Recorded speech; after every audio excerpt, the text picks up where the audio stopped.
తిమోతికి రాసిన మొదటి పత్రిక 2వ అధ్యాయము 1వ వచనం దగ్గర నుంచి చదువుతున్నాను.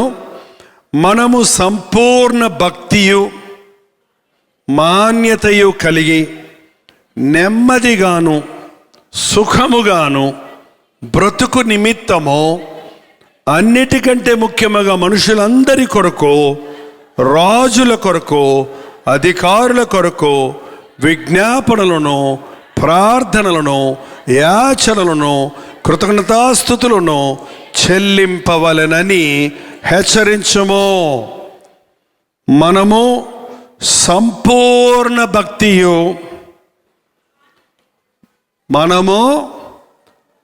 సంపూర్ణమైన భక్తి. నాకు భక్తి ఉంది అని చాలామంది చెబుతారేమో కానీ సంపూర్ణమైన భక్తి, పరిపూర్ణమైన భక్తి, నీ పూర్ణ హృదయంతో, నీ పూర్ణాత్మతో, నీ పూర్ణ బలముతో, నీ పూర్ణ శక్తితో, నీ పూర్ణ వివేకముతో నీ దేవుడైన యెహోవాను ప్రేమించాలి. పూర్ణం, సంపూర్ణమైన భక్తి. అసలు భక్తి ఉందా నీకు అని అడుగుతారు కొంతమంది. కొంతమందికి భక్తి ఉండదు, భక్తి మాటలు ఉంటాయి, చాలా భక్తిగా మాట్లాడతారు.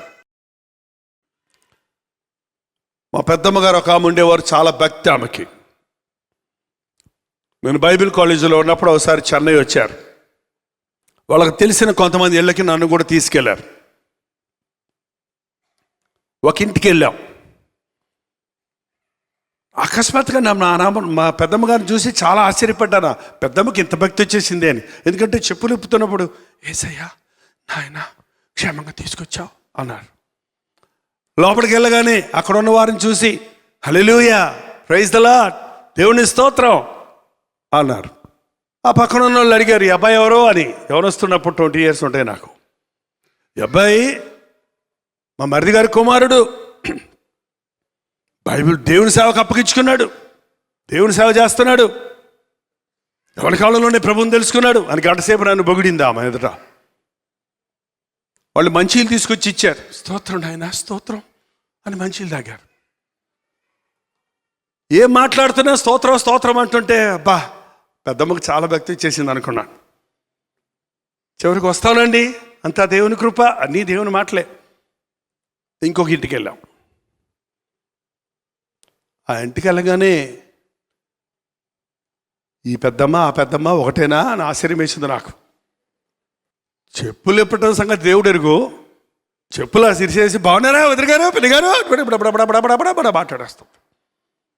వాళ్ళ గురించి వీళ్ళ గురించి ఆ విషయాలు ఈ విషయాలు ఏంటేంటో మాట్లాడుతుంది. దేవుని మాట, స్తోత్రం మాట ఏం ఒకటి కూడా రాలా.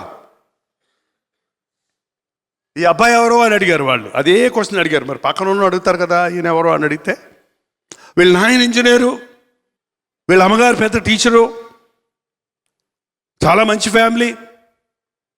అది ఏంటేంటో పొగుడుతున్నారు. మీరు తమ్ముడు లెక్చరరు, మా తమ్ముడి గురించి మా చెల్లెళ్ళ గురించి అందరి గురించి చెప్తారు, నా గురించి తప్ప. ఎందుకంటే దేవుని సేవ గురించి చెప్తే అక్కడ చిన్నతనం, వాళ్ళకి విలువ ఉండదు కదా. మెడ్రాసులో ఉంటున్నాడు అన్నాడు అంతే చివరికి. ఏంటి అక్కడేమో మా సేవకు అప్ప చెప్పుకున్నాడు, దైవ సేవకుడు అయ్యాడు అని చాలా గొప్పగా చెప్పింది. ఇక్కడికి వస్తేనేమో మా చెల్లి గురించి, మా నాన్న గురించి, మా అమ్మ గురించి చెప్తుంది. ఏంటి నన్ను గురించి అడిగితే అంటే లోకంలో ఉన్న వాళ్ళ గురించి, లోకంలో వాళ్ళ దగ్గర గొప్పగా చెప్పటం, దేవుణ్ణి ఉన్న వాళ్ళ గురించి దేవుని దగ్గర గొప్పగా చెప్పటం. ఇది సంపూర్ణ భక్త, సగం సగం భక్త. ఇంట్లో ఒక భక్తి, ఆఫీసులో ఒక భక్తి, చర్చిలో ఒక భక్తి, రోడ్డు మీదకి వెళ్తే మరో భక్తి. చర్చిలో మాట్లాడేటప్పుడు ఎంత భక్తిగా మాట్లాడతారో, రోడ్డు మీదకి వెళ్తే ఎంత గట్టిగా అరుస్తారో. ఏంటండి సంపూర్ణమైన భక్తి. ఏమని అడిగితే అంటారు వాళ్ళ దగ్గర అలాగే ఉండాలి, లేకపోతే వాళ్ళకి చులకనైపోతాం. ఎవరి దగ్గర ఎలా ఉండాలి? మనిషి దగ్గర మనిషిలాగా తగినట్టుగా మాట్లాడాలి అనేది సంపూర్ణమైన భక్త. ఇంగ్లీష్లో లాజిక్ అని ఒక వాడతారండి. దానికి సరిగ్గా తెలుగు పదం ఏంటనో తెలియదు కానీ యుక్తి కుయుక్తి టాక్టిక్స్ అంటారా. లాజిక్ అంటే ఏలికేస్తే కాలుకేస్తాడు, కాలుకేస్తే ఏలికేస్తాడు అంటే చూడండి. అంటే కొంచెం తంత్రంగా మాట్లాడాలంట. కానీ సంపూర్ణమైన భక్తిలో లాజిక్ లేదు, కల్తీ లేదు. అవునంటే అవును, కాదంటే కాదు, ద్విమనస్సు లేదు. లోకంలో ఉన్న వాళ్ళందరూ విశ్వాసులు కాదు గనక, దేవుని మాటలు వినరు గనక, దేవుని బిడ్డలమంటే ఎగతాళి చేస్తారు గనక, హింసిస్తారు గనక, ఆటంకపరుస్తారు గనక, వాళ్ళ దగ్గరికి వెళ్ళినప్పుడు వాళ్ళలాగా, దేవుని దగ్గర వచ్చినప్పుడు దేవుళ్ళలాగా, దేవుని బిడ్డలతో ఉన్నప్పుడు విశ్వాసుల్లాగా ఉండేవారు సంపూర్ణమైన భక్తి కలిగిన వారికి ఉన్నారా? లేరు. ఎందుకంటే చెడిపోయిన లోకంలో ఉన్న మనం లోకస్తుల దగ్గరికి వెళ్ళినప్పుడు మన భక్తిని పోగొట్టుకుంటున్నాం. మనం సంపూర్ణ భక్తిలో ఉండాలంటే మన చుట్టూ వాళ్ళందరూ మారాలి. మన చుట్టూ వాళ్ళందరికీ ఆధ్యాత్మిక విషయాలు అర్థం కావాలి. కనీసం దేవుని యొక్క ప్రత్యేకతను వారు ఎరగాలి. నీ దేవుని గొప్పతనం నీ చుట్టూన్న వాళ్ళు ఎరిగితే నిన్ను ఆటంకపరచరు. ఒక దైవజనుడు అన్నాడు, ఒక దైవజనుడి దగ్గరకు వచ్చి ఒకళ్ళు చెప్పారంట, అయ్యా మిమ్మల్ని చెడ్డ బూతులు తిడుతున్నారండి, మిమ్మల్ని మీద ఇష్టం వచ్చినట్టు మాట్లాడుతున్నారండి, అంటే శాపాలు పెట్టేస్తున్నారండి.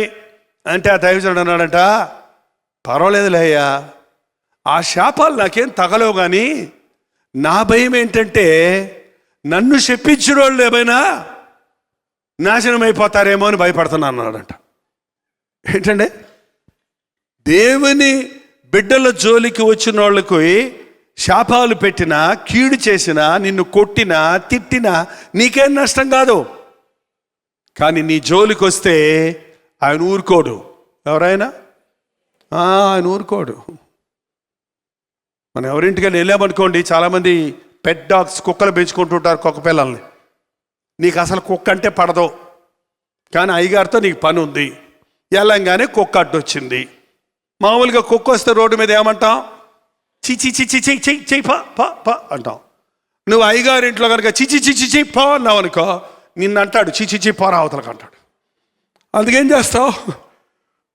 చేస్తావండి అని దాంతో తప్పించుకోవడం చూస్తాం, అంతే కదా. దాని జోలికి పోతే అయ్యగారి కోపం వస్తుందేమో. ఏంటండి, దేవుని బిడ్డలైన వాళ్ళు మాలాంటి వాళ్ళమండి, దేవుని కుక్కలమే, మేము కుక్క పిల్లలమే. ఆయన పెంచుకుంటున్నాడు మమ్మల్ని. అరవమంటున్నాడు, అప్పుడప్పుడు కరవమనలేదులే, అరవమంటున్నాడు, భయపెట్టమంటున్నాడు. సో నిజమైన దేవుని సేవకులంటే, ఖచ్చితంగా ఉన్న దేవుని సేవకులంటే లోకం ఇష్టపడదు. నీ హృదయం సరిలేదు, ఈ విషయంలో నీకు పాలు పంపులు లేవు అంటే ఎవరైనా చర్చకొస్తారా? ఇదేంటి మీరు జార చోర క్రియలు చేయొచ్చు, నాదనబడిన మందిరంలోనికి వస్తున్నారేంటి, మీ మనస్సాక్షి సరిగా ఉందా అంటే ప్రజలు ఎక్కువ మంది వస్తారా చర్చికి? తక్కువ మంది వస్తారండి. రోగులు స్వస్థపరుస్తున్నాడు,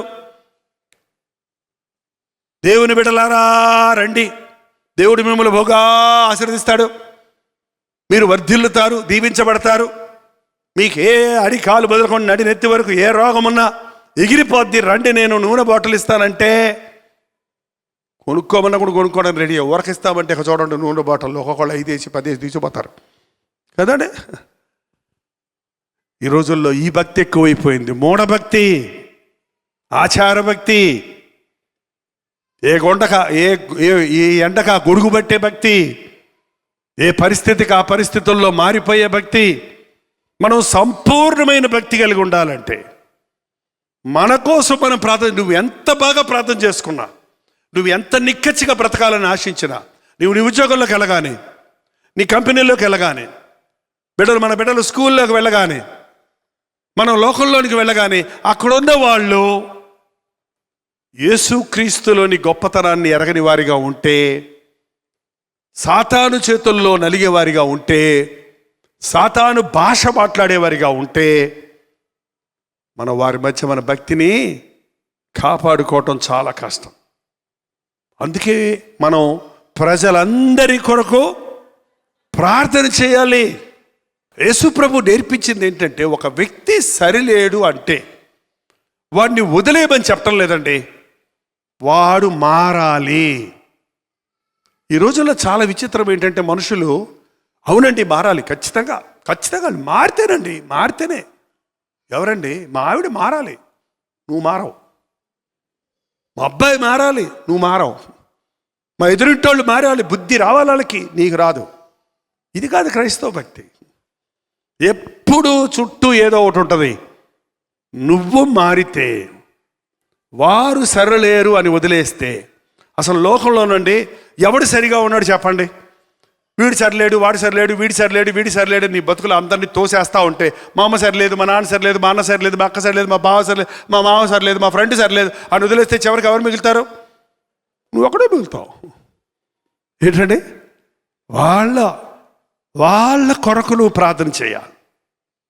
సరిలేని వారిని సరి చేయడానికి ప్రభు ఈ లోకంలోనికి వచ్చాడు. అది ప్రార్థన మూలనే సాధ్యం. కొట్టి తిట్టి మనిషిని మారుస్తామని చూస్తున్నారు ప్రపంచంలో, సాధ్యం కాదు. నువ్వు ఎంత కొట్టినా మొండికెక్కుతారు కానీ మనిషి మాత్రం మారడం. నువ్వు తిట్టే కొలిది బండబారిపోద్ది వాళ్ళ మనసు, కానీ వారి జీవితాన్ని మార్చుకోరు. కానీ నువ్వు ప్రార్థిస్తే, ప్రార్థనతో అసాధ్యమైంది ఏది లేదు. నువ్వు ప్రార్థిస్తే, నువ్వు సంపూర్ణమైన భక్తి కలిగి ఉండాలి. మన జీవితంలో కొన్నిట్లో నాకు జయం ఉంది, కొన్నిట్లో నాకు జయం లేదు అని అంటున్నామంటే, నువ్వు పూర్ణ హృదయంతో విశ్వాసంతో మొరపెట్టడం లేదు, ప్రార్థించడం లేదు. నీ భర్త మారాలని, నీ భార్య మారాలని, బిడ్డలు మారాలని, నీకు రావాల్సిన డబ్బు రావాలని, నీకు ఉద్యోగం దొరకాలని, నీ గర్భఫలం కావాలని నువ్వు మొరపెట్టినప్పుడు పూర్ణ హృదయంతో మొరపెట్టాలి. ఆ హన్న దేవుని మందిరంలోనికి వెళ్ళి ఎలా మొరపెట్టింది? మూలుగుతుంది. వచ్చినప్పుడు శక్యమ్మ కానీ మూలుగులతో ప్రార్థన చేసింది. ఏమ్మా తాగొచ్చావు అని అడుగుతున్నాడు వచ్చి ఎలి. కాదయ్యా, నా హృదయాన్ని దేవుని సన్నిధిలో కుమ్మరిచ్చేశాను, నా మనసంతా, ఇహ నా బాధ అంతా కుమ్మరిచ్చేస్తున్నాను. అది నిజమైన ప్రార్థన. పొడి పొడి మాటలతో చేసేది కాదు. నీ జీవితంలో ఏదైనా విడుదల దొరకలేదంటే, మీరు ప్రార్థిస్తున్నాను కానీ నాకు దక్కలేదని మీరు అంటుంటే, పూర్తి జయం రాలేదంటే, నువ్వు పూర్ణ హృదయంతో ప్రభుని వెంబడించలేదన్నమాట. ఏంటండి? అన్నీ బాగానే ఉన్నాయండి, కోపం వచ్చినప్పుడు బూతులు వచ్చేస్తాను నోట్లోంచి కాదు, హృదయంలో నుంచి.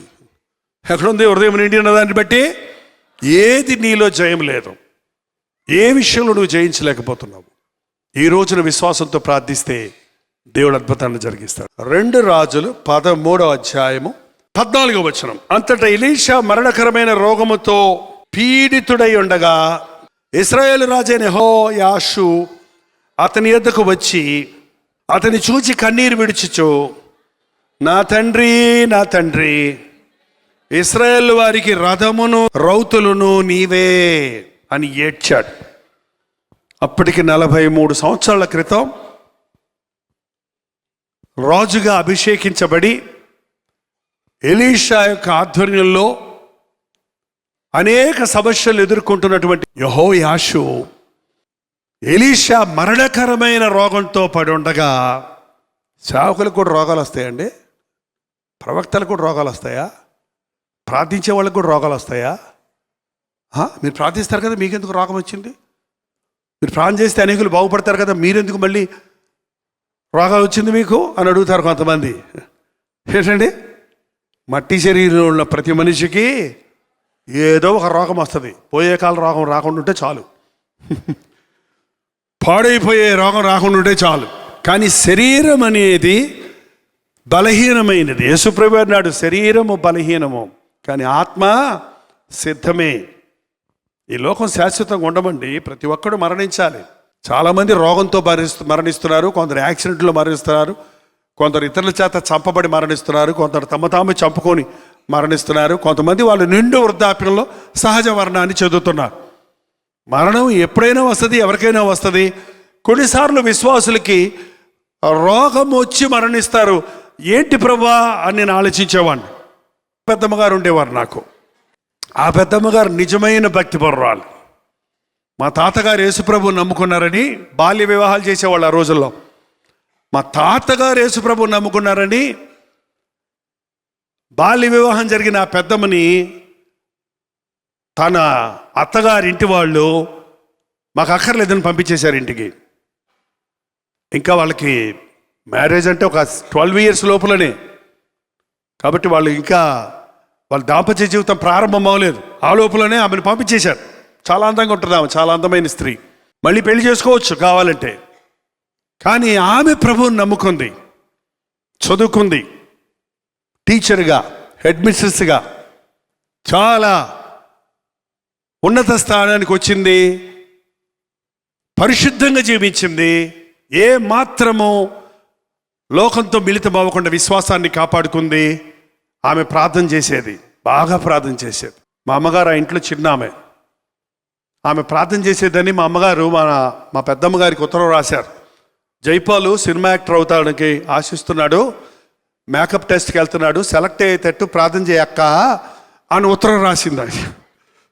ఆమె తిరుగుత్తరం రాసింది, నీకు బుద్ధి ఉందా బుద్ధి లేదా? ప్రథంఫలం దేవుని సొత్తు అంటే మనం ప్రభువుని నమ్ముకున్న తర్వాత సినిమాలేంటి, షికారులేంటి, అతడు దేవుని సేవకుడు అవ్వాలి, ఇటువంటి పిచ్చి పిచ్చి భారాలని నాకు రాయికు ప్రార్థనకని చెప్పి రాసిందంట. అంత భక్తి కలిగిన ఆమె. నేనంటే చాలా దేవుని తర్వాత నేను సేవకు వచ్చిన తర్వాత చాలా సంతోషపడింది. నేను చేశానయ్యా నీకోసం ప్రార్థన, నువ్వు సేవకుడు అవ్వాలని. దేవుడు నా మొర విన్నాడని సాక్ష్యం ఇచ్చింది. చాలా నమ్మకంగా జాబ్ చేసి రిటైర్ అయింది. ఎక్కడికి వెళ్ళినా పెద్ద బైబిల్ అంట పట్టుకెళ్ళేది. స్త్రీలు కనపడితే వాళ్ళకి వాక్యం చెప్పేది. పిల్లల్ని చక్కగా చేరదీసి స్కూల్స్లో, హై స్కూల్లో టీచర్స్తో, పిల్లలతో, అందరితో చాలా మంచి పేరు తెచ్చుకుంది. ఆమె పేరు కోటమ్మ గారు. కోటమ్మ గారు అంటేనే ఇంకా మంచి పేరు అనమాట అందరికి. ఆమె చివరి దినాల్లో క్యాన్సర్ గడ్డలు వచ్చాయండి చేతి నిండా. ఇక్కడ గన్నవరంలో హాస్పిటల్లో ఉంటే నేను బైబిల్ కాలేజీలో ఉన్నప్పుడు చూడటానికి వచ్చాను. ఆమె బాధపడుతున్న సంతోషంతో ఉంది మొహంలో. ఆమె ఎక్కువ రోజులు బతకదని చెప్పేశారు. ఇప్పుడు ఇంత అడ్వాన్స్ ట్రీట్మెంట్ లేదు, అన్ని బాయిల్స్ వచ్చేసాయి, చూడలేకపోతున్నాం అసలు. కానీ ఆ ముఖంలో కడకళ్ళాడుతుంది, సంతోషంగా ఉంది. నాయన ఎప్పుడు ప్రభు నిడిచిపెట్టకో, సేవలో వెనక్కి రాకో అని ఆమె చెప్పింది. నేను ఇంటికి వెళ్ళిపోయిన తర్వాత ఒక 2 daysలో మరణించింది అన్న సంగతి నాకు తెలిసింది. నేను మెడ్రాస్ వెళ్ళిపోయిన తర్వాత నాకు అది అసలు జీర్ణించుకోలేకపోయాను. ఇంత భక్తి కలిగిన పెద్దమ్మకి ఎందుకు ఇచ్చాడు దేవుడు ఈ జబ్బు, ఎందుకు ఆమె అంత వేదన పడవలసి వచ్చింది పడకలో అని ఏడ్చి ఏడ్చి ఎన్నోసార్లు ఒక దిగులుగా మిగిలిపోయి దేవుని దగ్గర అడుగుతూ ఉంటే నాకు దేవుడు ఒక ప్రత్యక్షతనిచ్చాడు. పరలోకం వెళ్ళాక ఇంకా శిక్ష లేదు.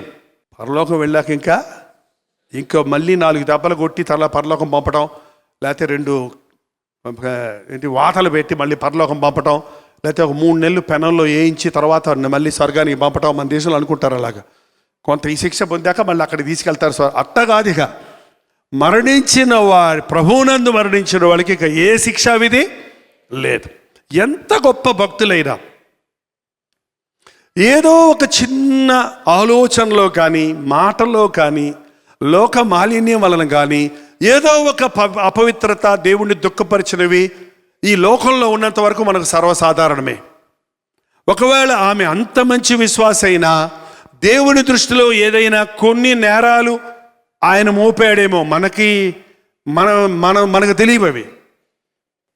దేవా నువ్వు నిదానించి చూచిన ఎడల, ఒకసారి 131 కీర్తన 3వ వచనం చదవనా? యెహోవా నీవు దోషములను కనిపెట్టి చూచిన ఎడల ప్రభువా ఎవడు నిలవగలడు? నువ్వు దోషములను కనిపెట్టి స్కాన్ చేసిన ఎడల నాలో దోషం లేదని ఎవడు నిలవగలడు? మనుషులందరూ మంచి సర్టిఫికెట్లు ఇచ్చేయచ్చు, మనకి మనుషులందరూ మెచ్చుకోవచ్చు. జైపాల్ పాస్టర్ గారు చాలా గొప్ప పాస్టర్ గారని, అమ్మా నీ అంతటి విశ్వాసి మా సంఘంలో లేరని మీ పాస్టర్ గారు అనొచ్చు. నువ్వు కానికిచ్చినప్పుడు వెళ్ళండి. కానీ దేవుని దృష్టిలో గమనించి చూస్తే ఎవడు నిలబెడతాడు చూసుకో అని ఒక్కడు నిలబడగలిగాడు. ఆయన యేసు ప్రభు దేవాలయం, నాలో దోషం ఉన్నదని మీలో ఎవరు నిరూపించగలరో నిరూపించండి అంటే ఎవడు నిరూపించలేకపోయాడు. అబద్ధ సాక్ష్యాలు తీసుకొచ్చారంతే. సో అందుకోసం విశ్వాసుల్ని దేవుడు హెచ్చించే కొలిది తగ్గించుకోవటం చాలా కష్టమైన పాఠం అండి. మాలాంటి పాస్టర్లకు వచ్చే పెద్ద జబ్బు ఏంటంటే గర్వం, అహంకారం. నేను ఈ స్థాయికి వచ్చేసాను అని చెప్పేటువంటి ఒక స్వీయ తృప్తి. అది కూడా దేవుని దృష్టిలో ఆయన మహిమను దొంగిలించటమే. ఒక్కొక్క స్థాయిలో నేను చాలా భక్తి కలిగిన వాడిని అని నువ్వు అనుకుంటావంటే దేవుని దృష్టిలో దోషమయ్యావు అది. కాబట్టి అటువంటి వాటిలో తగ్గించటానికి ప్రార్థన చేసేదాన్ని. నీకే రోగం వచ్చిందే అంటే ఏంటి ప్రభువా అది తగ్గించుకుంటావా, ఏమనుకుంటావు మరి రాదా అంటావా, ఏమంటావు అంటే ఆ గర్వం కాస్త అహం కాస్త ఏమైపోయింది, తగ్గిపోయింది. సో ఇక్కడే దేవుడు మనం నేర్చుకోవాల్సిన పాఠాలు నేర్పించి పరిశుద్ధపరిచి, అయ్యా నేనేమై ఉన్నాను అది కేవలము నీ కృప వల్లనే, నా జీవితం అంతా నీకు సమర్పించుకున్నానంటే, ఈ లోకంలోకి వెళ్లకుండా ఉండగలిగానంటే అది నా బలం కాదు, నీ కృప అని పరిశుద్ధులు పరిపూర్ణులు అవ్వటానికి కొన్నిసార్లు ప్రభు ఇలాంటి రోగాలు కానీ బలహీనతలు కానీ అనుమతిస్తాడు. ఏది నీలో జయం లేదు, ఏ విషయంలో నువ్వు జయించలేకపోతున్నావు, ఈ రోజున విశ్వాసంతో ప్రార్థిస్తే దేవుడు అద్భుతాన్ని జరిగిస్తాడు. లేచి నిలబడి ప్రార్థన చేద్దాం. అందరూ నాతో పాటు ఈ మాటలు చెప్పండి. లేచి నిలబడి ఈ వాగ్దానాన్ని మీ సొంతం చేసుకోండి. సమాధానకర్తయగు దేవుడు సాతానును నా కాళ్ళ క్రింద శీఘ్రముగా చితక దొక్కించును.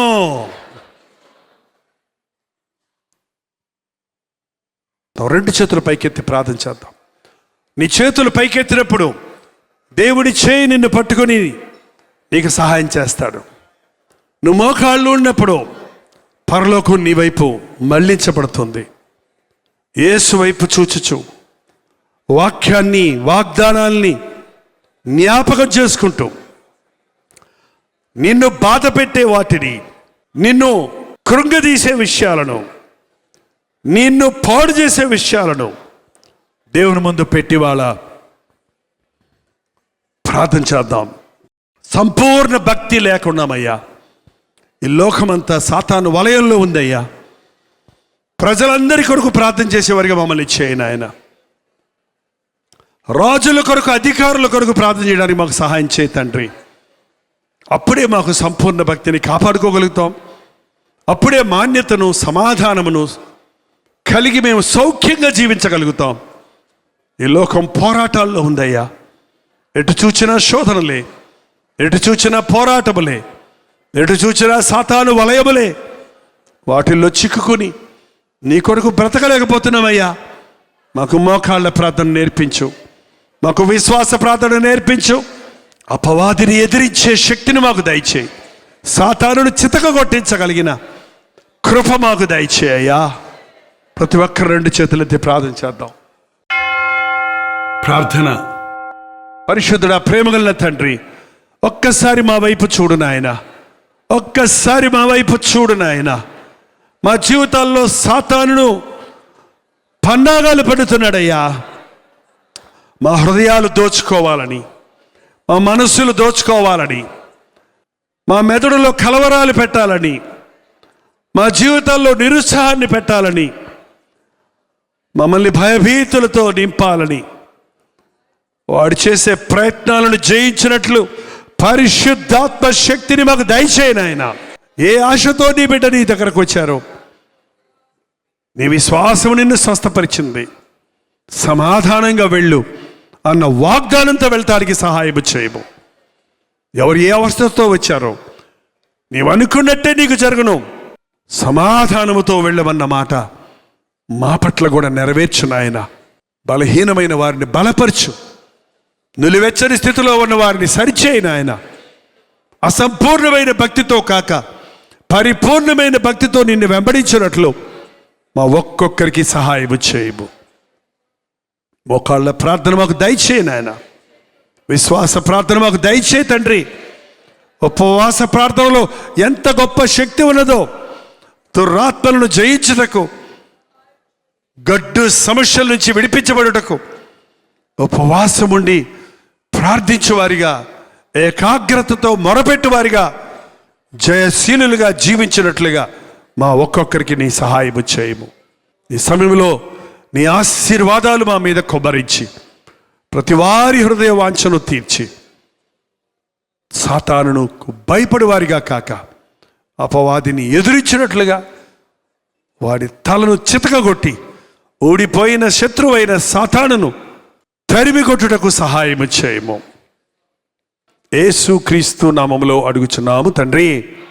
మన తండ్రి అయిన దేవుని యొక్క ప్రేమయు, కుమారుడైన క్రీస్తు యొక్క కృపయు, ఆదరణకర్త అయిన పరిశుద్ధాత్మ యొక్క సహవాసమును కూడి వచ్చిన మనందరికీ ఇప్పుడును సదాకాలము తోడై ఉండును గాక. ఆమేన్, ఆమేన్, ఆమేన్.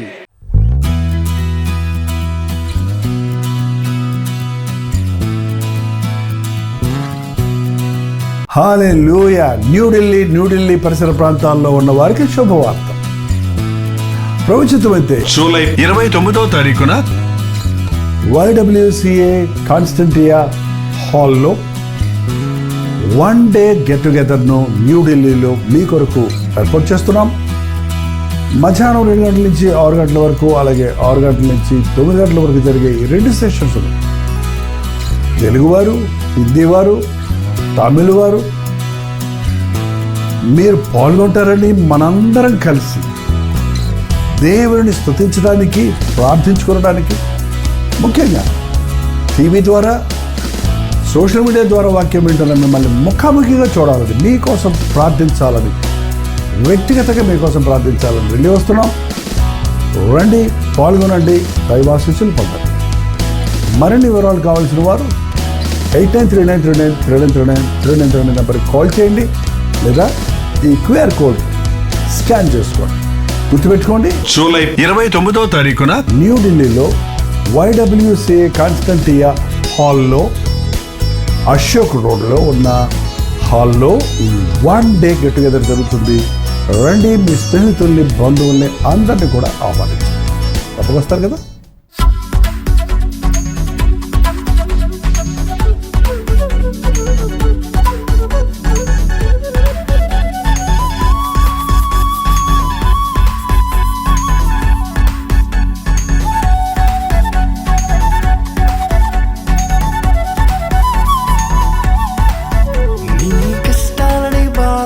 శ్రమలన్నీ తీర్చే అనాథుడు యేసే. నీ కష్టాలని, బాధలన్నీ, శ్రమలన్నీ తీర్చే అనాథుడు యేసే.